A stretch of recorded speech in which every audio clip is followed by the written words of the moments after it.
ગીર સોમનાથ જિલ્લાના સૂત્રાપાડા ખાતે 21મી ઓગસ્ટે ભારત બંધના એલાનને ભવ્ય સમર્થન મળેલ.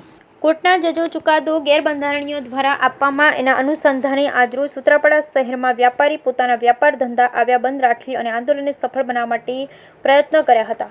આજરોજ સૂત્રાપાડા બસ સ્ટેશન વિસ્તારમાં આવેલ ડોક્ટર બાબાસાહેબ આંબેડકરના સ્ટેચ્યુથી SC/ST સમાજના લોકો રેલીમાં જોડાઈ મામલતદાર ખાતે પહોંચ્યા અને મામલતદારને આવેદનપત્ર આપી અને ગેરબંધારણીય ઠરાવને કાયદાકીય રીતે ન લેવા માટે અપીલ કરી.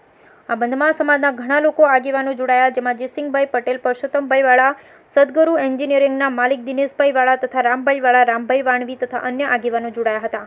અને સૂત્રાપાડા વેપારીઓએ તેમની દુકાનો બંધ રાખી ભારત બંધના એલાનને સફળ બનાવવા માટે પ્રયત્ન કર્યા. તેમજ સૂત્રાપાડા પોલીસ સ્ટાફ દ્વારા સંપૂર્ણ સહકાર આપવામાં આવ્યો, જેવા PI બાટવા સાહેબ અને પોલીસ ટીમ સાથે રાખી સખત બંદોબસ્ત જાળવી અને રંતદર મદદ કરી. Bureau report Bhimjibhai બચકોતર.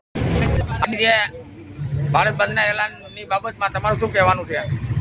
આજે સુપ્રીમ કોર્ટનો જે ચુકાદો હતો SC/ST જે અનામતનો જે ચુકાદો આપ્યો હતો એને લઈ અને જે ભારત બંધના એલાનને અનુસંધાને અને ગીર સોમનાથ જિલ્લાના સૂત્રાપાડા તાલુકાની અંદર સૂત્રાપાડા તાલુકાના તમામ અગ્રગણ્ય આગેવાનશ્રીઓ અને તમામ લોકો એકત્રિત થઈ અને આ બંધને સમર્થન મળે એ માટે ત્યાં બધી એજન્સી રહેવાની છે અને એમાં સૂત્રાપાડા તાલુકા તમામ લોકો એવું અહીંયા બધા સાથે મળી અને એક કર્યું છે.